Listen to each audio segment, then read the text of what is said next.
Hi, I am going to be walking through an example of an independent samples t-test conducted by hand. And I have the prompt up in typed text at the top of this page. It says a researcher wants to better understand how caffeine affects short-term memory. So she designed a study in which participants were randomly assigned to one of two groups. One of those groups was then given a dose of caffeine, and the other one was given nothing or maybe some sort of placebo. After that, both groups, so everybody in the study, completed a memory task for which the researcher kept track of how many words each participant remembered from a word list. So they have a memory score that indicates the number of words they were able to remember. And the research question here is, does caffeine affect memory capacity? So just a couple things I want to point out here. The first thing is that we know we should be using independent samples design because we have two different groups in our study. We have two groups in our study that we've randomly assigned participants to. So once we split up our study participants into two distinct groups for two levels of a manipulation, then we know we now need to conduct an independent samples t-test. The other thing I want to point out is that the research question here, does caffeine affect memory capacity, is specifically worded so we're looking for an effect in either direction. We're not looking to see if caffeine improves memory capacity or if caffeine has a negative effect on memory.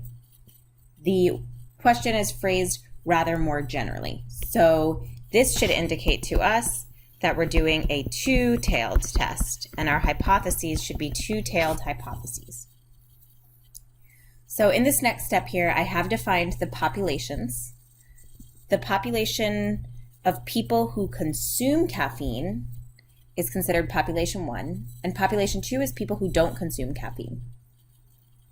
Then we can go forward and state our research hypothesis that POP1 and POP2 have mean memory scores that are different. In other words, that people who consume caffeine and people who don't consume caffeine will have different memory performance. And then the null hypothesis in a two-tailed test is that the means are the same. So population 1 and population 2 will have mean memory scores that are the same. We can also state that as mu1 equals mu2. Alrighty, so let's say that we are given our X values here. So we have X values for the group of caffeine drinkers and X values for the group of people who had no caffeine in our study. So you can see that the first person in the caffeine group remembered 6 words, the second person also remembered 6 words, and so on. Group, on average, they remembered 6 words from the list. Similarly, if we calculate the average performance of the no caffeine group, they remembered 4.6 words on average. Because I'm familiar with the way that these tests go, I went ahead and calculated deviation scores and squared deviation scores for each group. And that's because we know that this is the process by now, but I'll remind you that it's because ultimately the sum of squares is always an important piece of information for conducting our tests. So if I'm working towards the sum of squares, I know I need to first calculate deviation scores, then square deviation scores, then I can sum those to get the sum of squared deviations. Alrighty, so for the first group here, the caffeine group, X minus M will be equal to the individual's score for that person, so 6 minus the mean score, which was also 6. So person 1's deviation score is 0. And you see how I continued to calculate deviation scores for everyone in the caffeine drinking group. And I did the same thing over here for the group who was not given caffeine. You can see their deviation scores. Recall that these deviation scores indicate that individual's difference or deviation from the mean performance in their group. So person 1 over here remembered, had an average performance of 0.6 words less than their group average.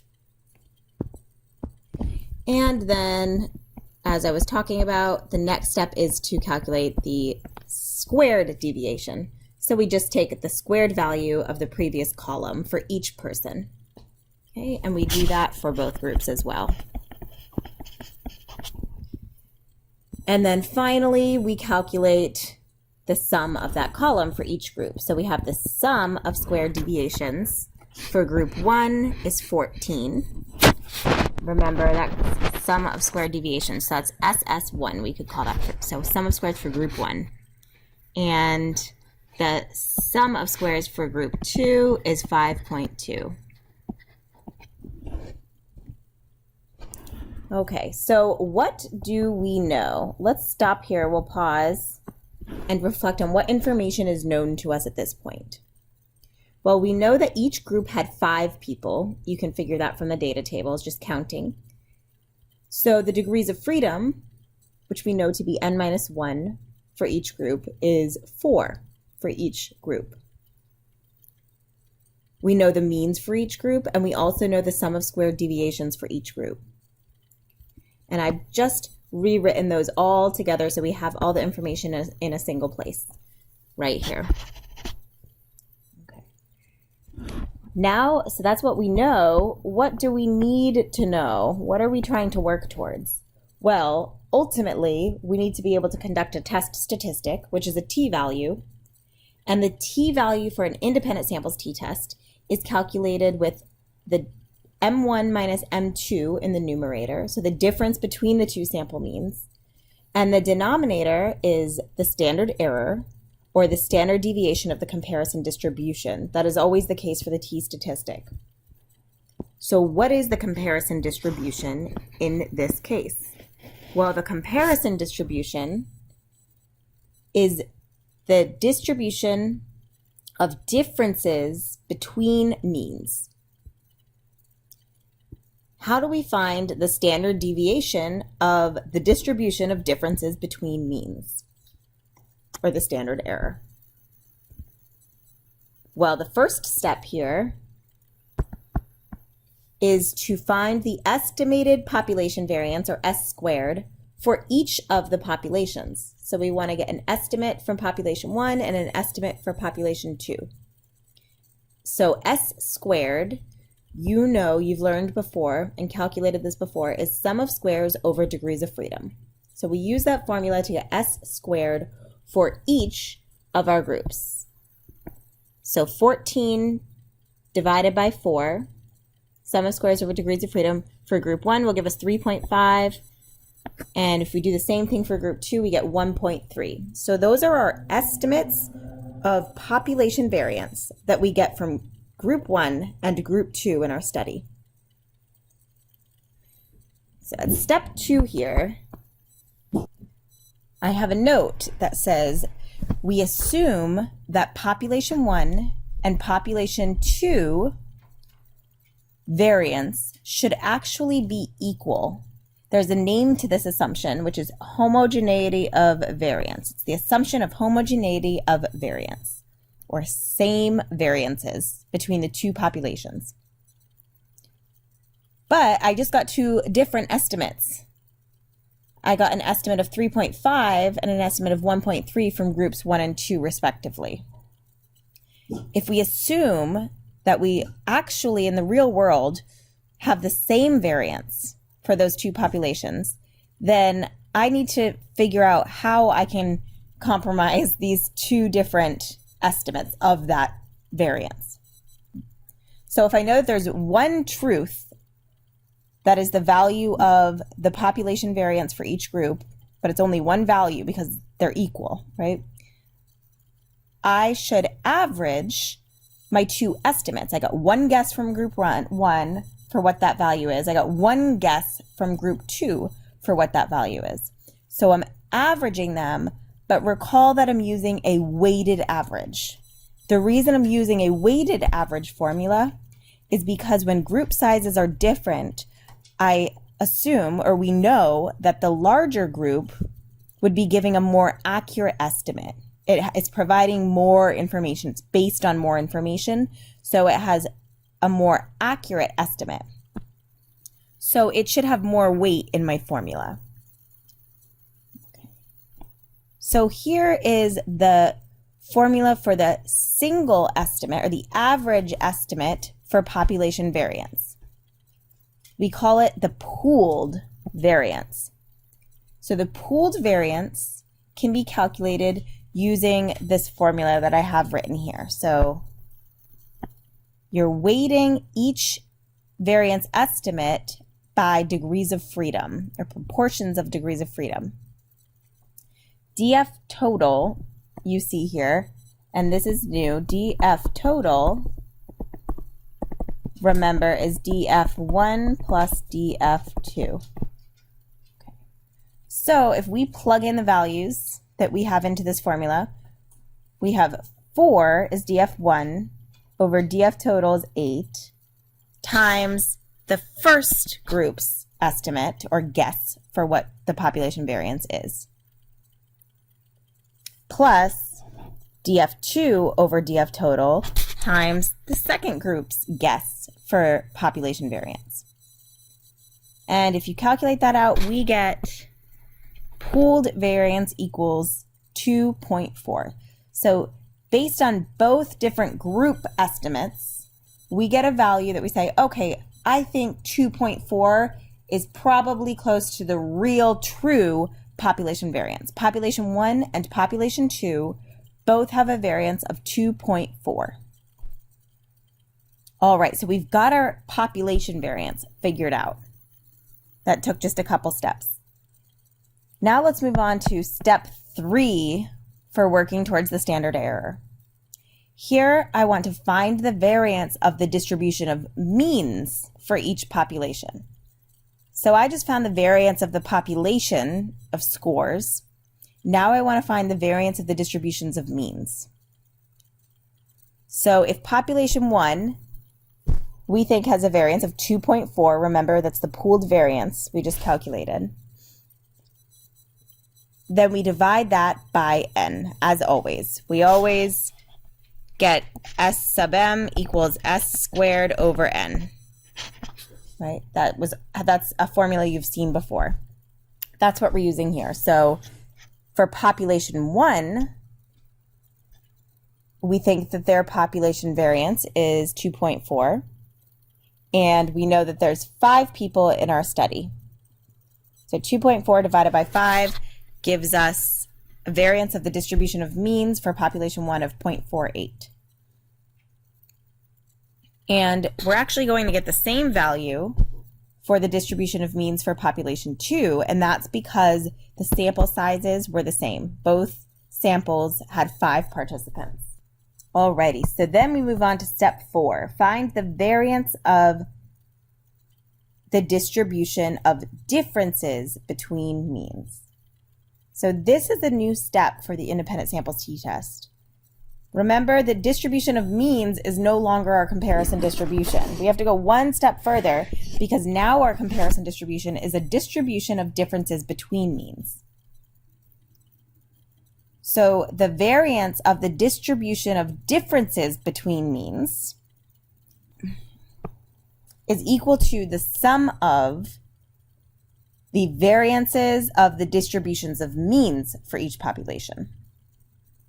So we have S squared sub m for population 1 and S squared sub m for population 2. Those are the variances of the distributions of means for each group. We add those together to get the variance of the distribution of differences between means, which is our comparison distribution for the test. So 0.48 plus 0.48 gives us 0.96. Okay, phew, we're almost there. That's the variance of our comparison distribution. But remember, we need the standard deviation of our comparison distribution, which is also known as the standard error. So if we take the square root of the variance, we can get the standard deviation. So the square root of 0.96 gives us 0.98.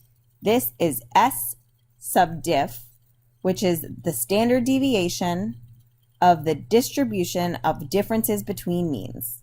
That's the standard deviation of our comparison distribution, also known as the standard error.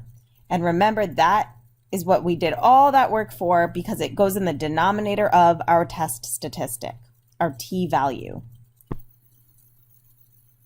Now that we know all the characteristics from the comparison distribution, we can go ahead and draw our distribution and move forward with the actual test. So remember that the distribution has a mean of 0 and a standard deviation of 1. It's a standardized distribution. And let's move right down here and talk about cutoff values. How did I determine the cutoff values? Well, we decided as the researchers to do a test at the 0.05 level. It's a two-tailed test we already discussed based on the research question. We were looking to see if caffeine had an effect on memory generally in either direction. So we'll look in both tails for an effect. And the degrees of freedom for this test is DF total, which is DF1 plus DF2, or 4 plus 4 gives us 8.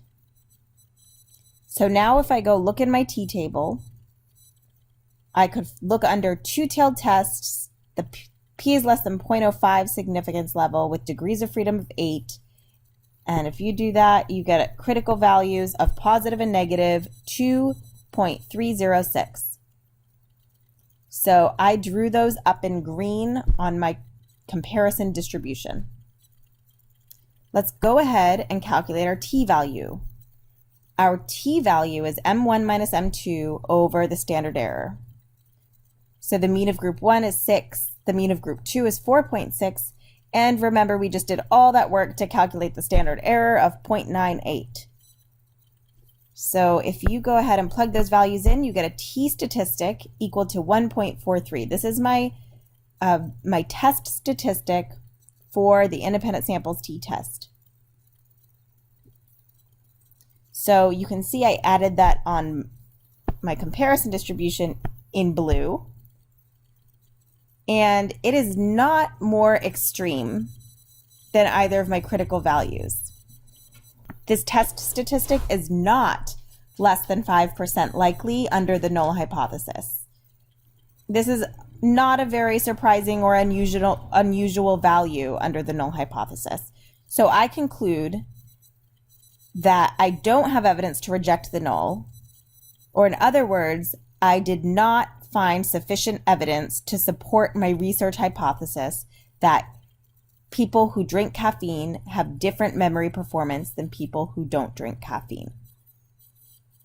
Okay, and that's it. We're all done. Thank you so much for sticking around, and make sure you check out some of the other videos too.